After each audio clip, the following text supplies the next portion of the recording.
ಸ್ನೇಹಿತರೆ ಎಲ್ರಿಗೂ ನಮಸ್ಕಾರ. ನಾನು ಪ್ರವೀಣ್ ಎಸ್ ಕೋಲಾರದಿಂದ ವಿಜ್ಞಾನ ಮತ್ತು ಗಣಿತ ಸಂವಾಹಕ.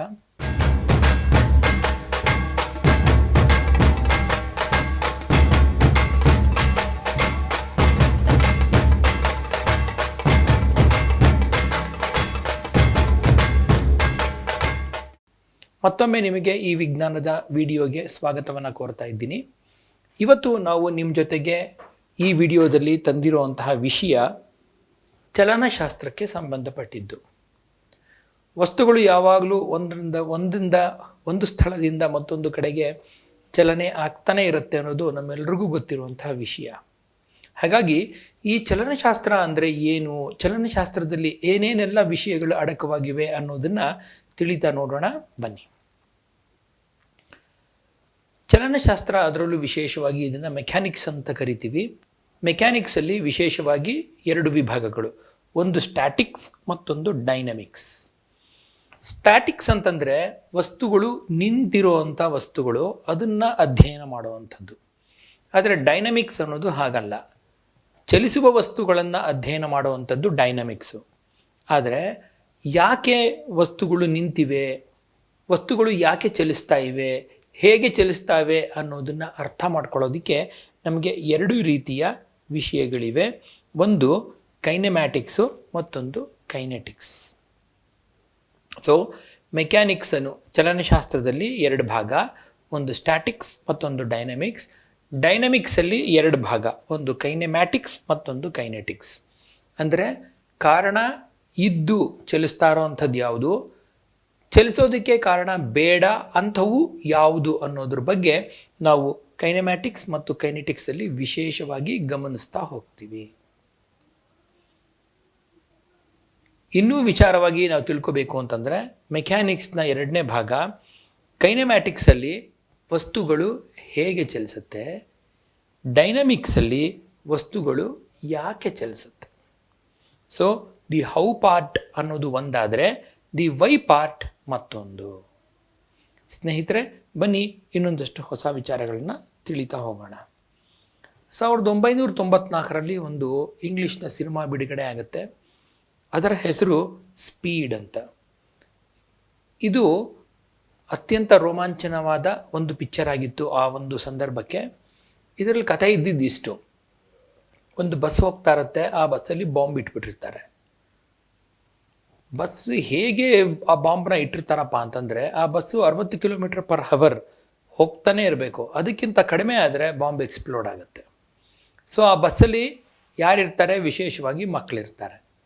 ಸೊ ಇಡೀ ಪಿಕ್ಚರು ನಿಮ್ಮನ್ನು ಸೀಟ್ ಕೊನೆಗೆ ಬಂದು ನಿಲ್ಲಿಸಿ ನಿಮ್ಮ ಒಂದು ಪೇಷನ್ಸ್ನ ಚೆಕ್ ಮಾಡುತ್ತೆ. ಅಬ್ಬಾ ಎಷ್ಟು ಕೌತುಕ ಆ ಪಿಕ್ಚರಲ್ಲಿ ಇದೆ ಅಂತಂದರೆ, ಕೊನೆಗೆ ಒಬ್ಬ ಹೀರೋ ಆ ಎಲ್ಲ ಮಕ್ಕಳನ್ನ ರೆಸ್ಕ್ಯೂ ಮಾಡಿ ಆ ಬಸ್ಸನ್ನು ಅಷ್ಟೇ ಸ್ಪೀಡಲ್ಲಿ ಓಡಿಸಿ ಆ ಬಸ್ನ ಬ್ಲಾಸ್ಟ್ ಆಗೋಗುತ್ತೆ. ಆಮೇಲೆ ಕೊನೆಗೆ ಮಕ್ಕಳೆಲ್ಲ ರೆಸ್ಕ್ಯೂ ಆಗ್ತಾರೆ.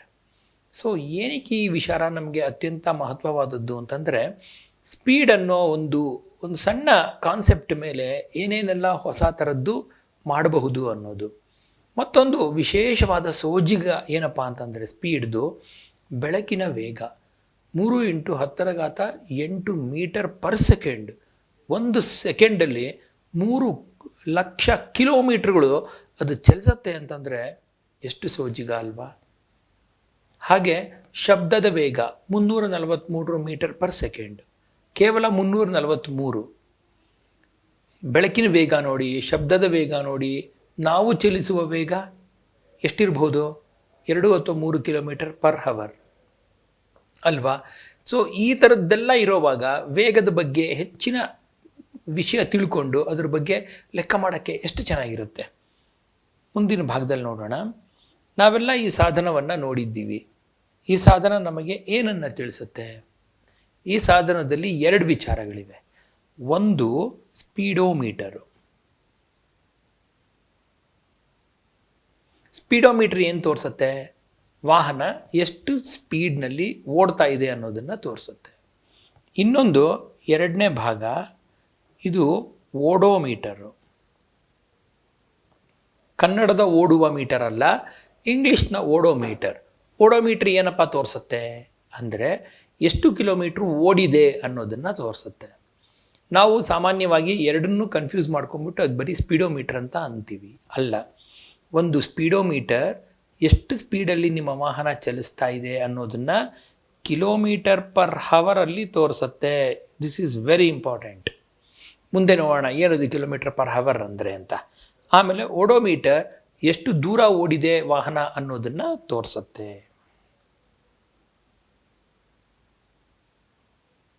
ಸ್ಪೀಡೋಮೀಟರ್ ಮತ್ತು ಓಡೋಮೀಟರ್ಗಳಿವು. ಮುಂದಿನ ಪರಿಕಲ್ಪನೆ ಚಲಿಸಿದ ದೂರ ಅಥವಾ ಡಿಸ್ಟೆನ್ಸ್. ಈಗ ಎ ಸ್ಥಳದಿಂದ ಬಿ ಸ್ಥಳ ಅಂತ ಅಂದ್ಕೊಳ್ಳೋಣ. ಬೆಂಗಳೂರಿನಿಂದ ಇನ್ಯಾವುದೋ ಒಂದು ಸ್ಥಳಕ್ಕೆ ಬರ್ತಾ ಇದ್ದೀವಿ ಅಂತಂದರೆ ಇದು ನಾವು ಇಲ್ಲಿಂದ ಬಂದು ಹೀಗೆ ಬಂದು ಸುತ್ಕೊಂಡು ಹೀಗೆ ಬಂದು ಬಿ ಅನ್ನೋ ಜಾಗಕ್ಕೆ ಸೇರಿಕೊಂಡ್ವಿ. ಇದನ್ನು ಚಲಿಸಿದ ದೂರ ಅಂತ ಕರಿತೀವಿ. ಡಿಸ್ಟೆನ್ಸ್ ಅಥವಾ ಚಲಿಸಿದ ದೂರ, ಇದನ್ನು ಸ್ಮಾಲ್ ಎಸ್ ಇಂದ ಡಿನೋಟ್ ಮಾಡ್ತೀವಿ ಫಿಸಿಕ್ಸಲ್ಲಿ. ಇದರ ಜೊತೆಗೆ ಸ್ಥಾನಪಲ್ಲಟ ಅನ್ನೋದು ಮತ್ತೊಂದು ಪರಿಕಲ್ಪನೆ. ಸ್ಥಾನಪಲ್ಲಟ ಅನ್ನೋದು ಮತ್ತೊಂದು ಪರಿಕಲ್ಪನೆ. ಈ ಸ್ಥಾನಪಲ್ಲಟ ಅಂತಂದರೆ ಕನಿಷ್ಠ ದೂರ ಇಲ್ಲಿಂದ ಇಲ್ಲಿಗೆ ನಾನು ಬಸ್ಸಲ್ಲಿ ಬಂದಿದ್ದಕ್ಕೆ ಹಿಂಗೆ ಸುತ್ಕೊಂಡು ಬಂದೆ. ಒಂದು ವೇಳೆ ಹೆಲಿಕಾಪ್ಟರಲ್ಲೋ ಏರೋಪ್ಲೇನಲ್ಲೋ ಬಂದಿದ್ದಿದ್ರೆ ನಾನು ಅತ್ಯಂತ ಕನಿಷ್ಠವನ್ನು ದೂರ ತಗೋತಾ ಇದ್ದೆ. ಅಂದರೆ ಯಾವುದೇ ಎರಡು ಬಿಂದುಗಳ ನಡುವಿನ ದೂರಕ್ಕೆ ದೂರ ಅಂತ ಕರೆದ್ರೆ ಯಾವುದೇ ಎರಡು ಬಿಂದುಗಳ ನಡುವಿನ ಕನಿಷ್ಠ ದೂರ ಮಿನಿಮಮ್ ಡಿಸ್ಟೆನ್ಸ್ಗೆ ನಾವು ಸ್ಥಾನಪಲ್ಲಟ ಅಥವಾ ಡಿಸ್ಪ್ಲೇಸ್ಮೆಂಟ್ ಅಂತ ಕರಿತೀವಿ. ಚಲಿಸಿದ ದೂರವನ್ನು ಡಿ ಇಂದ ನಾವು ಡಿನೋಟ್ ಮಾಡಿದ್ರೆ ಸ್ಥಾನಪಲ್ಲಟವನ್ನು ಎಸ್ ಇಂದ ಡಿನೋಟ್ ಮಾಡ್ತೀವಿ. ಇದರ ಜೊತೆಗೆ ಇನ್ನೂ ಒಂದು ನೀವು ಗಮನಿಸಬಹುದು, ಚಲಿಸಿದ ದೂರ ಇದಕ್ಕೆ ಯಾವುದೇ ತರಹದ ಒಂದು ದಿಕ್ಕಿಲ್ಲ. ಒಂದೊಂದು ಕಡೆಗೆ ಒಂದೊಂದು ದಿಕ್ಕನ್ನು ತೋರಿಸ್ತಾ ಇದೆ. 360 ಡಿಗ್ರಿಯಲ್ಲೂ ಎಲ್ಲ ದಿಕ್ಕುಗಳನ್ನು ಪರಿಗಣಿಸ್ತೀವಿ. ಆದರೆ ಸ್ಥಾನಪಲ್ಲಟದ್ದು ನೋಡಿ ಕೇವಲ ಒಂದೇ ಒಂದು ದಿಕ್ಕು. ಆದ್ದರಿಂದ ಸ್ಥಾನಪಲ್ಲಟವನ್ನು ನಾವು ಸದಿಶಾ ಅಂತ ಕರೆದ್ರೆ ಚಲಿಸಿದ ದೂರವನ್ನು ನಾವು ಅದಿಶಾ ಅಂತ ಕರಿತೀವಿ. ಸದಿಶಾ ಅಂದರೆ ವೆಕ್ಟರ್, ಸದಿಶಾ ಅಂದರೆ ಸ್ಕೇಲಾರ್. ಸೊ ಒಂದು ಅದಿಶ ಒಂದು ಸದಿಶ. ವಿಜ್ಞಾನದಲ್ಲಿ ಭೌತ ಪರಿಮಾಣಗಳನ್ನು ಎರಡು ರೀತಿಯಾಗಿ ನಾವು ವ್ಯಾಖ್ಯಾನಿಸ್ತೀವಿ. ಒಂದು ಸದಿಶ ಮತ್ತೊಂದು ಅದಿಶ. ಸದಿಶ ಅಂತಂದರೆ ಈ ಸದಿಶಕ್ಕೆ ಒಂದು ಮ್ಯಾಗ್ನಿಟ್ಯೂಡ್ ಇರುತ್ತೆ, ಮತ್ತೊಂದು ಡೈರೆಕ್ಷನ್ನು ಇರುತ್ತೆ. ಆದರೆ ಅದಿಶಕ್ಕೆ ಕೇವಲ ಮ್ಯಾಗ್ನಿಟ್ಯೂಡ್ ಮಾತ್ರ ಇರುತ್ತೆ. ಅದಕ್ಕೆ ಯಾವುದೇ ತರಹದ ಇದಮಿತ್ತಮ್ ಅನ್ನೋ ಒಂದು ಡೈರೆಕ್ಷನ್ ಇರೋದಿಲ್ಲ. ಹಾಗಾಗಿ ಅದನ್ನು ಅದಿಶ ಅಂತ ಕರಿತೀವಿ. ಸೊ ನಮ್ಮ ವಿಜ್ಞಾನದ ಅದರಲ್ಲೂ ಭೌತಶಾಸ್ತ್ರದಲ್ಲಿ ಬರುವಂಥ ಅನೇಕ ಭೌತ ಪರಿಮಾಣಗಳನ್ನು ನಾವು ಸದಿಶ ಮತ್ತು ಅದಿಶ ಅಂತ ತೀರ್ಮಾನ ಮಾಡಬಹುದು. ಯಾವ್ಯಾವುದಕ್ಕೆಲ್ಲ ನಾವು ಸದಿಶ ಅಂತ ಕರಿತೀವಿ ಅದಕ್ಕೆ ವೆಕ್ಟರ್ ಅಡಿಷನ್ ಅನ್ನೋ ಒಂದು ಸಂದರ್ಭವನ್ನು ನಾವು ಪ್ರಕ್ರಿಯೆ ಉಂಟು ಮಾಡಬಹುದು. ಸ್ನೇಹಿತರೆ, ಬನ್ನಿ ಮುಂದಿನ ಭಾಗಕ್ಕೆ ಹೋಗೋಣ. ಜವ ಅಂದರೆ ಏನು? ಜವ ಅಥವಾ ಸ್ಪೀಡ್. ಸ್ಪೀಡ್ ಅಂದರೆ ಚಲಿಸಿದ ದೂರ ಬೈ ತೆಗೆದುಕೊಂಡ ಕಾಲ. ಒಂದು ವೇಳೆ ಒಬ್ಬ ಸೈಕಲ್ ಯಾತ್ರಿ 100 ಮೀಟರ್ಗಳನ್ನು 0.10 ಸೆಕೆಂಡುಗಳಲ್ಲಿ ಅವನು ಕ್ರಮಿಸಿದ್ದಾದರೆ ಅವನ ವೇಗ ಎಷ್ಟಿರುತ್ತೆ? ಸೊ ಇಲ್ಲಿ ಎರಡು ಏಕಮಾನಗಳನ್ನು ಪರಿಗಣಿಸಬೇಕು. ಒಂದು ಡಿಸ್ಟೆನ್ಸು, ಮತ್ತೊಂದು ಟೈಮು. ಸೊ ಡಿಸ್ಟೆನ್ಸು ಇರಬೇಕು, ಟೈಮು ಇರಬೇಕು. ಇವೆರಡೂ ಇದ್ರೇ ನಾವು ಸ್ಪೀಡ್ನ ಡಿಫೈನ್ ಮಾಡೋಕ್ಕೆ ಸಾಧ್ಯ. So speed is equal to distance by time taken. ಇದು ನಮ್ಮ ಸೂತ್ರ. ಹಾಗಾಗಿ ಡಿಸ್ಟೆನ್ಸ್ನ ನಾವು ಯಾವುದರಿಂದ ಅಳಿತೀವಿ? ಮೀಟರ್ಗಳಿಂದ ಅಳಿತೀವಿ. ಹಾಗೆ ಟೈಮ್ನ ಯಾವುದರಿಂದ ಅಳಿತೀವಿ? ಸೆಕೆಂಡ್ಸಿಂದ ಅಳಿತೀವಿ. ಆದ್ದರಿಂದ ಮೀಟರ್ ಪರ್ ಸೆಕೆಂಡ್ ಅನ್ನೋದು ಸ್ಪೀಡ್ ಅಥವಾ ಜವದ ಏಕಮಾನ, ಅಥವಾ ಮೀಟರ್ನ ನೀವು ಕಿಲೋಮೀಟರ್ ಅದು ಮಾಡಿ ಸೆಕೆಂಡ್ನ ನೀವು ಹವರ್ ಆಗು ಮಾಡಿ, ಆಗ ಅದು ಕಿಲೋಮೀಟರ್ ಪರ್ ಹವರ್ ಆಗುತ್ತೆ. ಸೊ ಮೀಟರ್ ಪರ್ ಸೆಕೆಂಡನ್ನು ನಾವು ಒಪ್ಕೋತೀವಿ, ಕಿಲೋಮೀಟರ್ ಪರ್ ಹವರನ್ನು ನಾವು ಒಪ್ಕೋತೀವಿ. ಫೂಟ್ ಪರ್ ಸೆಕೆಂಡ್ ಅನ್ನೋದು ಮುಂಚೆ ಇತ್ತು, ಆದರೆ ಈಗ ಅದನ್ನು ನಾವು ಎಲ್ಲೂ ಬಳಸೋದಿಲ್ಲ.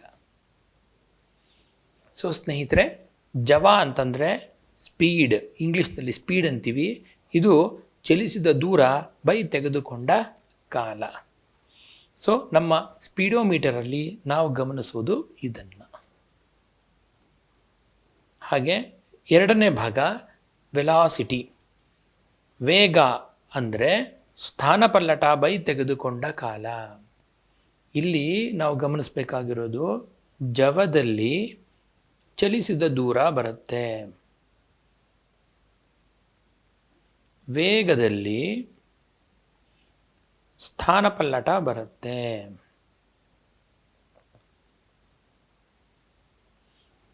ಸೊ ಈಗಾಗಲೇ ನಾವು ಚರ್ಚೆ ಮಾಡಿದ ಹಾಗೆ ಜವ ಅನ್ನೋದು ಒಂದು ಸ್ಕೇಲಾರ್, ಹಾಗೆ ವೇಗ ಅನ್ನೋದು ಒಂದು vector.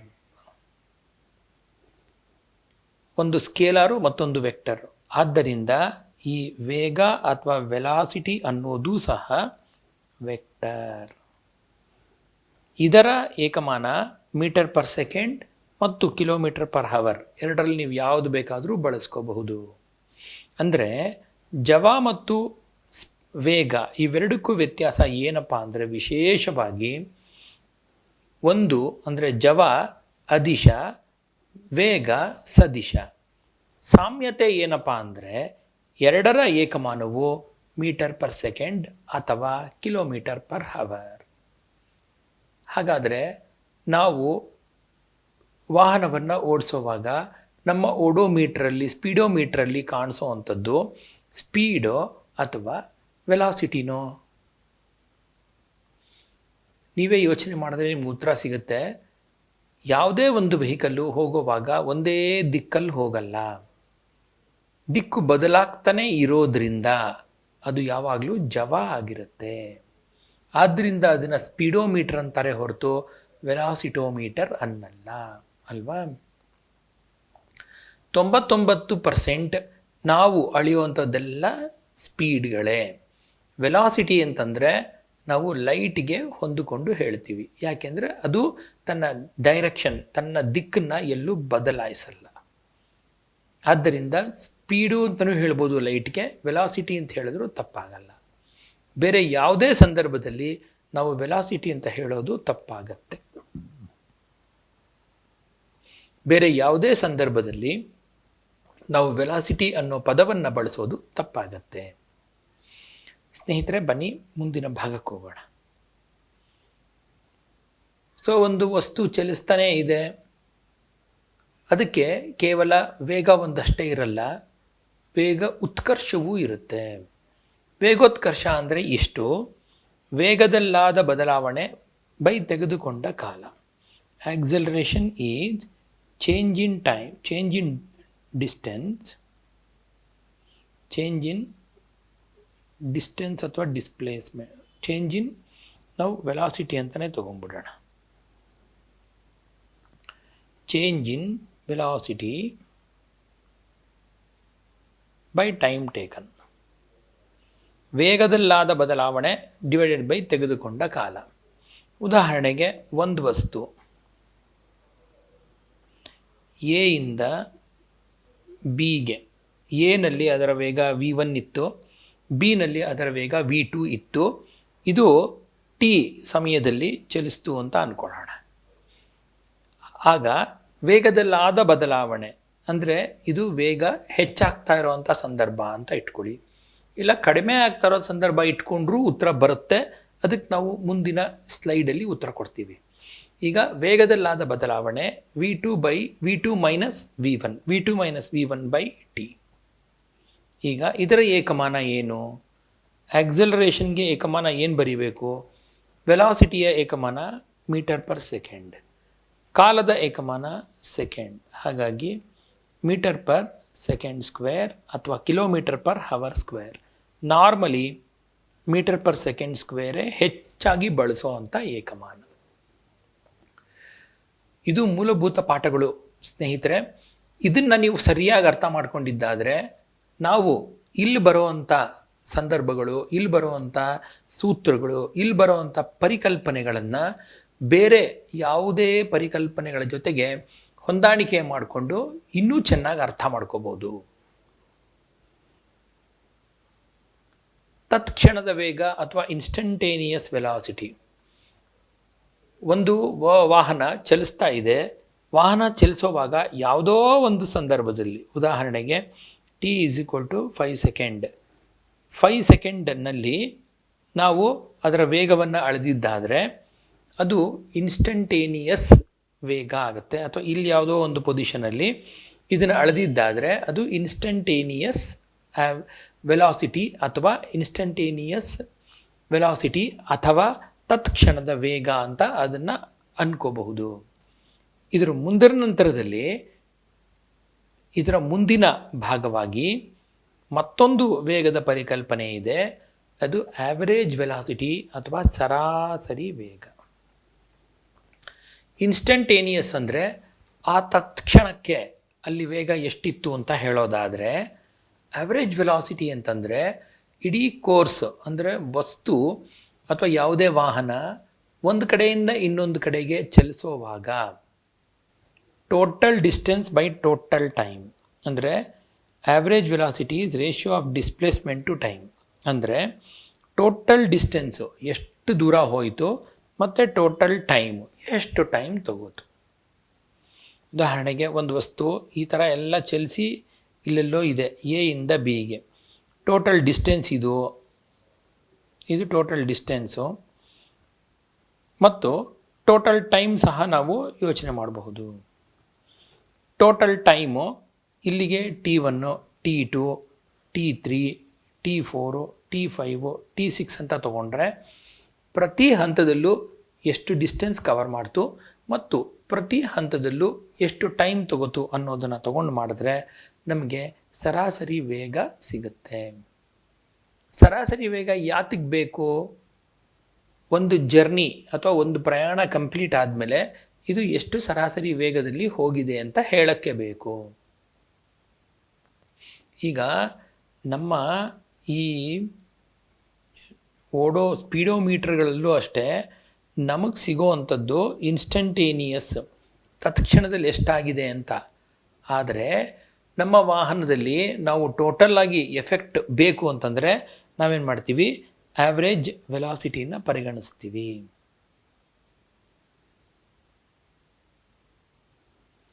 Average velocity, displacement by time, average speed, total distance by time. Displacement ಅಂದಾಗ ಮೊದಲ ಭಾಗ ಮತ್ತು ಕೊನೆಯ ಭಾಗ ಪರಿಗಣನೆಗೆ ಬರುತ್ತದೆ. ಮುಂದಿಂದು ಏಕರೂಪದ ವೇಗ, ಏಕರೂಪವಲ್ಲದ ವೇಗ. ಏನಿದು ಏಕರೂಪದ ವೇಗ ಅಂದರೆ, ಏಕರೂಪ ಅಂತಂದರೆ ಯೂನಿಫಾರ್ಮ್ ಮತ್ತು ನಾನ್ ಯೂನಿಫಾರ್ಮ್. ಯೂನಿಫಾರ್ಮ್ ವೆಲಾಸಿಟಿ ಮತ್ತೊಂದು ನಾನ್ ಯೂನಿಫಾರ್ಮ್ ವೆಲಾಸಿಟಿ. ಇಲ್ಲಿ ಗಮನಿಸಿ, ಇದು ಡಿಸ್ಟೆನ್ಸ್ ಟೈಮ್ ಗ್ರಾಫ್. ಇಲ್ಲಿ ನಾನು ಡಿಸ್ಟೆನ್ಸ್ನ y ಅಕ್ಷಾಂಶದಲ್ಲಿ, ಟೈಮ್ನ x ಅಕ್ಷಾಂಶದಲ್ಲಿ ಬರಿತಾ ಇದ್ದೀನಿ. ಎಕ್ಸು ವೈ ಓ ಅಂದರೆ ಏನಾಯಿತು? ನೀವಿಲ್ಲಿ ಗಮನಿಸಿದ್ದಾದರೆ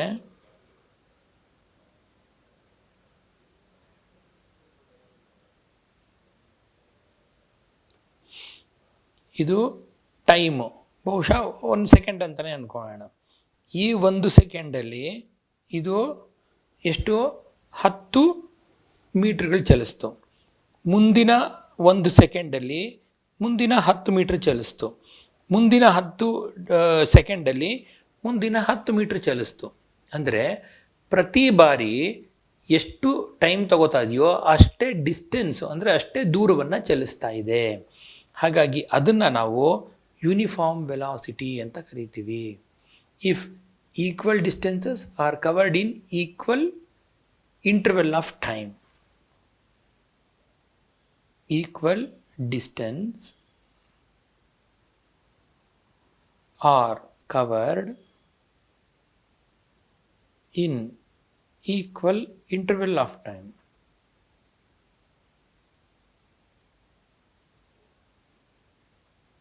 Then it is called uniform velocity. If unequal distances are covered in equal time ಅಥವಾ equal distances are covered in unequal time, ಅಂದರೆ ಪ್ರತಿ ಒಂದೊಂದು ಸೆಕೆಂಡ್ಗೂ 10 ಮೀಟ್ರೇ ಹೋಗ್ತಾ ಇದೆ. ಮೊದಲ 10 ಸೆಕೆಂಡಿಗೆ 10 ಮೀಟ್ರು, ನಂತರದ 10 ಸೆಕೆಂಡಿಗೆ ಇನ್ನೊಂದು 10 ಮೀಟ್ರು, ನಂತರದ 10 ಸೆಕೆಂಡ್ಗೆ ಇನ್ನೊಂದು 10 ಮೀಟ್ರು, ಈ ಥರ ದೂರವನ್ನು ಕ್ರಮಿಸ್ತಾ ಇದ್ದರೆ ಇದನ್ನು ನಾವು ಯೂನಿಫಾರ್ಮ್ ವೆಲಾಸಿಟಿ ಅಥವಾ ಏಕರೂಪದ ವೇಗ ಅಂತ ಕರಿತೀವಿ. ಯಾವಾಗ ಇದು ಬ್ರೇಕ್ ಆಗತ್ತೆ ಅದು ಏಕರೂಪವಲ್ಲದ ವೇಗ, non uniform velocity. Non uniform ವೆಲಾಸಿಟಿಗೆ ಗ್ರಾಫ್ ಯಾವ ಥರ ಬೇಕಾದರೂ ಇರಬಹುದು, ಈ ಥರನೂ ಇರಬಹುದು. ಸೊ ಇದು ಕೆಲವು ಪರಿಕಲ್ಪನೆಗಳು. ಈ ಪರಿಕಲ್ಪನೆಗಳನ್ನು ನಾವು ಗ್ರಾಫ್ ಮೂಲಕನೂ ವ್ಯಕ್ತಪಡಿಸಬಹುದಾಗಿದೆ.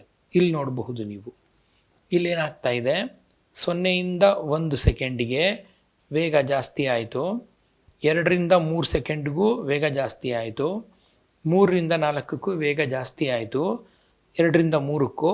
ಆದರೆ 3ರಿಂದ 4ಕ್ಕೆ ವೇಗ ಬದಲಾಗಲಿಲ್ಲ, 15 km/h ಉಳಿದೋಯಿತು. ಇಲ್ಲೆಲ್ಲ ವೇಗ ಬದಲಾವಣೆ ಆಗಿದ್ದಕ್ಕೆ ಆಕ್ಸಲರೇಷನ್ ಇತ್ತು. ಇಲ್ಲಿ ವೇಗ ಬದಲಾವಣೆ ಆಗಲಿಲ್ಲ, ಹಾಗಾಗಿ ಆಕ್ಸಲರೇಷನ್ ಇಲ್ಲ. ಇಲ್ಲಿ ನೋಡಿ, ಈ ಹಂತದಲ್ಲಿ ವೇಗ ಬದಲಾಗ್ತಾ ಇದೆ, ಆದರೆ ಕಡಿಮೆ ಆಗ್ತಾ ಇದೆ. ಅದು ಋಣಾತ್ಮಕ ವೇಗ ಅಥವಾ ವೇಗಾಪಗಮನ ಅಂತ ಕರಿತೀವಿ. ಇದನ್ನು ಡಿಸೆಲರೇಷನ್ ಅಂತ ಕರಿತೀವಿ. ಹಾಗೆ ನೆಕ್ಸ್ಟು ಮುಂದಿಂದು ಗಮನಿಸಿದ್ರೆ ವೇಗ ಬದಲಾಗ್ತಾ ಇದೆ, ಹಾಗಾಗಿ ವೇಗೋತ್ಕರ್ಷನೂ ಬದಲಾಗ್ತಾ ಇದೆ. ಸೊ ಇದು ವೇಗ ಉತ್ಕರ್ಷದ ಜಾಗ.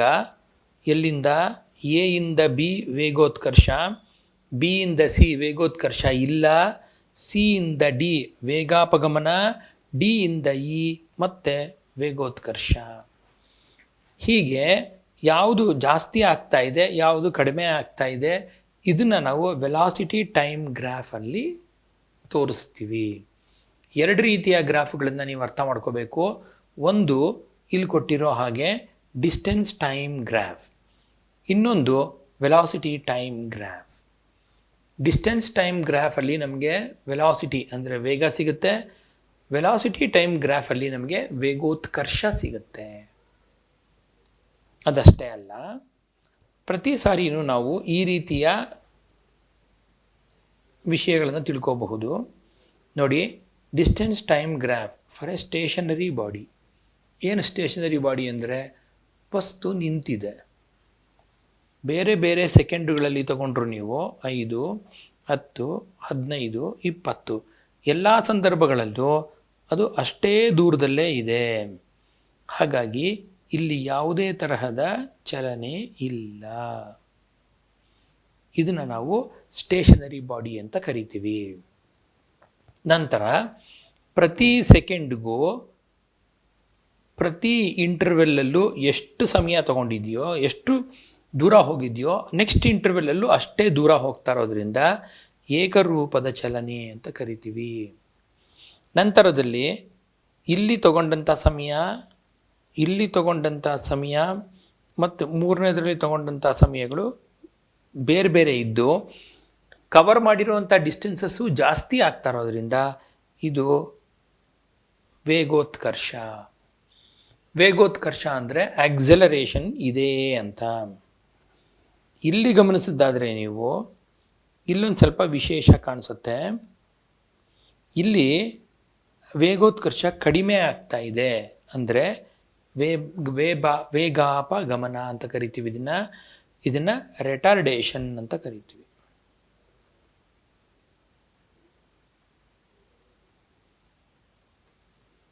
ಸೊ ಒಂದು ಇದು ಆಕ್ಸಲರೇಷನ್ನು, ಇದು ರೆಟಾರ್ಡೇಷನ್. ಇದು ಡಿಸ್ಟೆನ್ಸ್ ಟೈಮ್ ಗ್ರಾಫ್ನಲ್ಲಿ ನಾವು ತೋರಿಸ್ತಾ ಇರೋವಂಥದ್ದು. ಅದ್ರ ಜೊತೆಗೆ ನೋಡಿ, ಇದು ವೆಲಾಸಿಟಿ ಟೈಮ್ ಗ್ರಾಫ್. ಇದನ್ನು ನೀವು ಗಮನಿಸಬಹುದು. ಇದು ಕಾನ್ಸ್ಟೆಂಟ್ ಸ್ಪೀಡ್ ಒಂದೇ ಸಮ ಹೋಗ್ತಾ ಇರೋವಂಥದ್ದು. ಈ ಟೈಮಲ್ಲೂ 40 ಕಿಲೋಮೀಟ್ರ್ ಪರ್ ಹವರು, 10 ಸೆಕೆಂಡ್ ಆದಮೇಲೂ 40 ಕಿಲೋಮೀಟ್ರ್ ಪರ್ ಹವರು, 30 ಸೆಕೆಂಡ್ ಆದರೂ 10 ಕಿಲೋಮೀಟ್ರ್ ಪರ್ ಹವರು, 40 ಸೆಕೆಂಡ್ ಆದರೂ 10 ಕಿಲೋಮೀಟ್ರ್ ಪರ್ ಹವರು. ಹಾಗಾಗಿ ಇದು ಯೂನಿಫಾರ್ಮ್ ಸ್ಪೀಡ್, ಏಕರೂಪ ಚಲನೆ. ಇದು ವೆಲಾಸಿಟಿ ಜಾಸ್ತಿ ಆಗ್ತಾ ಇದೆ. 10, 20, 30, 30, 40, 5, 10, 20, 30. 5 ಸೆಕೆಂಡಲ್ಲಿ 10 ಇತ್ತು, 10 ಸೆಕೆಂಡಲ್ಲಿ 20 ಆಯಿತು, 20ರಲ್ಲಿ 30 ಆಯಿತು, 30ರಲ್ಲಿ 40 ಆಯಿತು. ಅಂದರೆ ಆಕ್ಸಲರೇಷನ್ ಜಾಸ್ತಿ ಆಗ್ತಾ ಇರೋವಂಥದ್ದು. ಇಲ್ಲೂ ಅಷ್ಟೇ, ಇದು ಯೂನಿಫಾರ್ಮ್ ಆಗಿ ಜಾಸ್ತಿ ಆಗ್ತಾ ಇದ್ದರೆ ಇದು ನಾನ್ ಯೂನಿಫಾರ್ಮ್ ಆಕ್ಸಲರೇಷನ್, ಇದು ರೆಟರ್ಡೇಷನ್.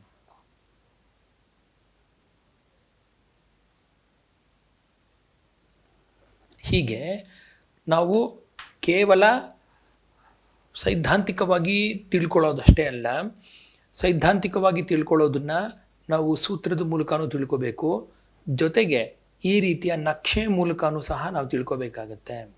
ಎಷ್ಟೋ ವೇಳೆ ವಿ ಟಿ ಗ್ರಾಫ್ ಕೊಟ್ಬಿಟ್ಟು ಡಿ ಟಿ ಗ್ರಾಫಲ್ಲಿ ಅದನ್ನು ಎಕ್ಸ್ಪ್ರೆಸ್ ಮಾಡಿ ಅಂತಾರೆ, ಡಿ ಟಿ ಗ್ರಾಫ್ ಕೊಟ್ಟು ವಿ ಟಿನಲ್ಲಿ ಎಕ್ಸ್ಪ್ರೆಸ್ ಮಾಡಿ ಅಂತಾರೆ. ಇದ್ರ ಮೇಲೆ ಅನೇಕ ಪ್ರಶ್ನೆಗಳನ್ನು ನಾವು ಪರಿಗಣಿಸಬಹುದು. ನಮ್ಮ ಕ್ವೆಶ್ಚನ್ ಕಾರ್ನರಲ್ಲಿ, MCQ ಕ್ವೆಶ್ಚನ್ ಕಾರ್ನರಲ್ಲಿ ಇದ್ರ ಮೇಲೆ ಇನ್ನೊಂದಷ್ಟು ಹೆಚ್ಚು ವಿಚಾರಗಳನ್ನು ತಿಳಿಸುವಂಥ ಪ್ರಯತ್ನ ಮುಂದಿನ ವಿಡಿಯೋಗಳಲ್ಲಿ ಮಾಡಲಾಗಿದೆ. ದಯಮಾಡಿ ಆ ವಿಡಿಯೋವನ್ನು ನೋಡಿ ಮಿಸ್ ಮಾಡಬೇಡಿ. ಇಲ್ಲೊಂದಿದೆ ನೋಡಿ, ಇಲ್ಲಿನ ಚಿತ್ರವನ್ನು ನಾವು ಗಮನಿಸಿದ್ದಾದರೆ ವೆಲಾಸಿಟಿ,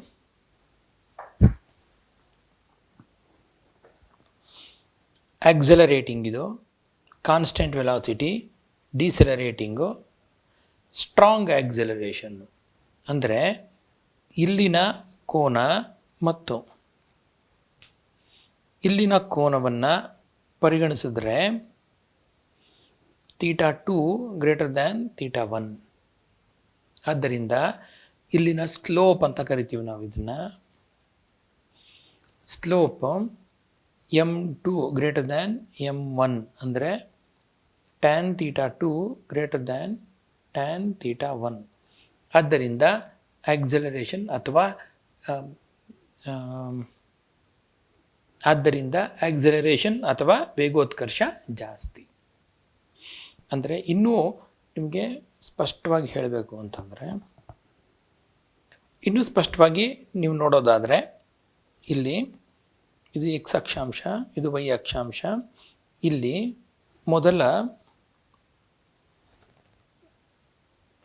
ಇದೊಂದು ವೇಗವನ್ನು ಪ್ರತಿನಿಧಿಸಿದರೆ, ಇದು ಒಂದು ವೇಗವನ್ನು ಪ್ರತಿನಿಧಿಸಿದರೆ ಮತ್ತು ಇದು ಒಂದು ವೇಗವನ್ನು ಪ್ರತಿನಿಧಿಸಿದರೆ, ಈ ಮೂರರ ಕೋನಗಳನ್ನು ಗಮನಿಸಿ. ಇದೊಂದು, ಇದೊಂದು ಮತ್ತು ಇದೊಂದು. ಸೊ ಮೂರರಲ್ಲೂ ವೇಗ ಇದೆ, ವೇಗೋತ್ಕರ್ಷನೂ ಇದೆ. ಆದರೆ ವೇಗೋತ್ಕರ್ಷ ಯಾವುದ್ರದ್ದು ಜಾಸ್ತಿ? ಇದು A1, ಇದು A2, ಇದು A3 ಅಂತ ಪರಿಗಣಿಸಿದ್ರೆ A3 > A2 > A1. ಸೊ ಹೀಗೆ ನಾವು ವೇಗೋತ್ಕರ್ಷಗಳನ್ನು ನಕ್ಷೆಯ ಮೂಲಕ ಪ್ರತಿನಿಧಿಸಬಹುದು. ವೇಗದಲ್ಲಾಗುವ ಬದಲಾವಣೆ ಧನಾತ್ಮಕವಾಗಿದ್ದರೆ ಅದನ್ನು ವೇಗೋತ್ಕರ್ಷ ಅಂತ ಕರಿತೀವಿ. ವೇಗದಲ್ಲಿ ಆಗುವ ಬದಲಾವಣೆ ಋಣಾತ್ಮಕವಾಗಿದ್ದರೆ ಅದನ್ನು ವೇಗಾಪಕರ್ಷ ಅಥವಾ ವೇಗಾಪಗಮನ ಅಂತ ಕರಿತೀವಿ. ವೇಗದಲ್ಲಿ ಯಾವುದೇ ಬದಲಾವಣೆ ಆಗದೇ ಇದ್ದರೆ ಅದು ಶೂನ್ಯ ವೇಗೋತ್ಕರ್ಷ. ಸೊ ಯೂನಿಫಾರ್ಮ್ ಮೋಷನ್ನಲ್ಲಿ, ಯೂನಿಫಾರ್ಮ್ ವೆಲಾಸಿಟಿನಲ್ಲಿ ವೇಗ ಬದಲಾಗಲ್ಲ. ಹಾಗಾಗಿ ಅಲ್ಲಿ ಉಂಟಾಗುವಂಥದ್ದು ಶೂನ್ಯ ವೇಗೋತ್ಕರ್ಷ. ಸೊ ಇದುವರೆಗೂ ನಾವು ತಿಳ್ಕೊಂಡ ಹಾಗೆ ವಿ ಬಂತು, ನಮಗೆ ವೆಲಾಸಿಟಿ ಅಂದರೆ ವೇಗ ಗೊತ್ತಾಯಿತು, ಆಕ್ಸಲರೇಷನ್ ಗೊತ್ತಾಯಿತು, ಸಮಯ ಗೊತ್ತಾಯಿತು. ಈಗ ಈ ಮೂರನ್ನು ಕನೆಕ್ಟ್ ಮಾಡುವಂಥ ಚಲನೆಯ ಸಮೀಕರಣಗಳು ಈಕ್ವೇಷನ್ಸ್ ಆಫ್ ಮೋಷನ್.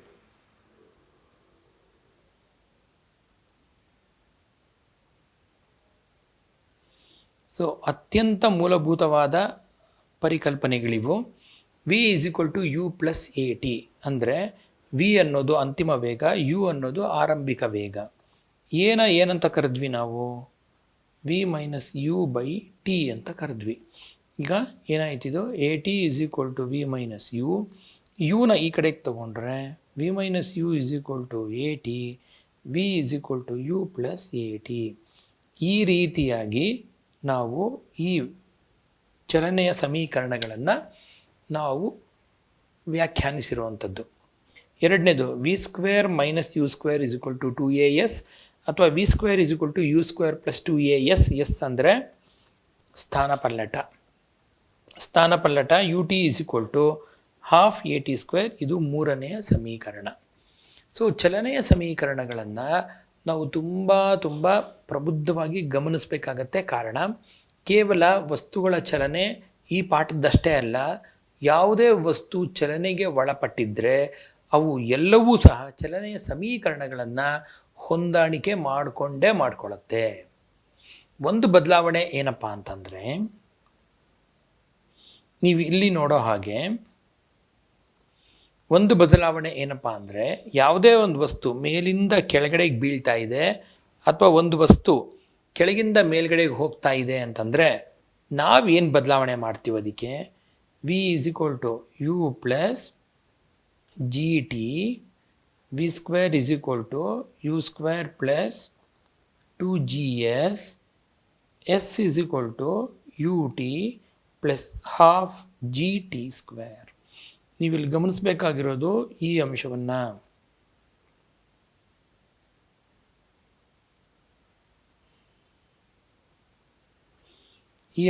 ಗಮನಿಸಿ. ಇಲ್ಲೇನು ಮಾಡಿದ್ದೀವಿ?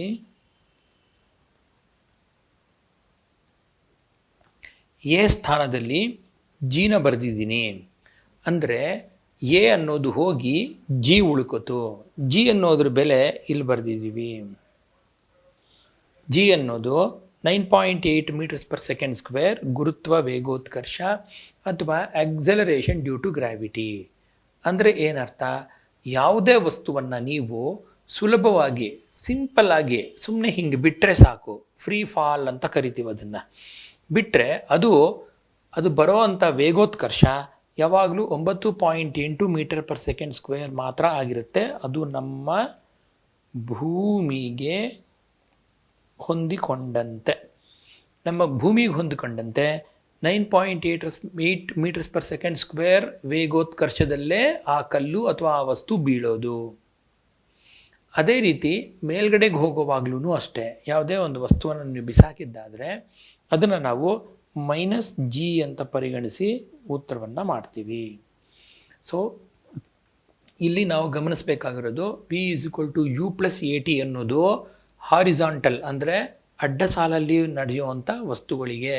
ಉದಾಹರಣೆಗೆ ರಸ್ತೆ ಮೇಲೆ ಮೂವ್ ಆಗುವಂಥ ಎಲ್ಲ ವಾಹನಗಳಿಗೂ v is equal to you plus A t ಮತ್ತು ಉಳಿದ ಎರಡು ಸಮೀಕರಣಗಳು ಹೊಂದಾಣಿಕೆ ಆದರೆ, ವಸ್ತುಗಳು ಮೇಲಿಂದ ಕೆಳಗಡೆಗೆ ಬೀಳುವಾಗ ಅಥವಾ ಕೆಳಗಿಂದ ಮೇಲ್ಗಡೆಗೆ ಹೋಗುವಾಗ ಅದಕ್ಕೆ ಹೊಂದಾಣಿಕೆ ಆಗುವಂಥ ಸಂದರ್ಭ, ಅದಕ್ಕೆ ಹೊಂದಾಣಿಕೆ ಆಗುವಂಥ ಸಮೀಕರಣಗಳು V is equal to you plus G T, V square is equal to you square plus 2gs ಮತ್ತು S is equal to U T plus ಅರ್ಧ ಜಿ ಟಿ ಸ್ಕ್ವೇರ್. ಸೊ ಇದಿಷ್ಟು ನಮ್ಮ ಈ ಒಂದು ವಿಡಿಯೋಗೆ ಸಂಬಂಧಪಟ್ಟ ಮಾಹಿತಿ ಆಗಿತ್ತು. ಹೆಚ್ಚಿನ ಮಾಹಿತಿಯನ್ನು ಮುಂದಿನ ವಿಡಿಯೋದಲ್ಲಿ ನಿಮಗಾಗಿ ಬಿತ್ತರಿಸೋದಲ್ಲೂ ನಾವು ಕಾಯ್ತಾ ಇದ್ದೀವಿ. ನೀವು ಕಾಯ್ತಿದ್ದೀರಾ ಅಂತ ಅನ್ಕೋತೀನಿ. ಮುಂದಿನ ವಿಡಿಯೋದಲ್ಲಿ ಸಿಗೋಣ. ನಮಸ್ಕಾರ.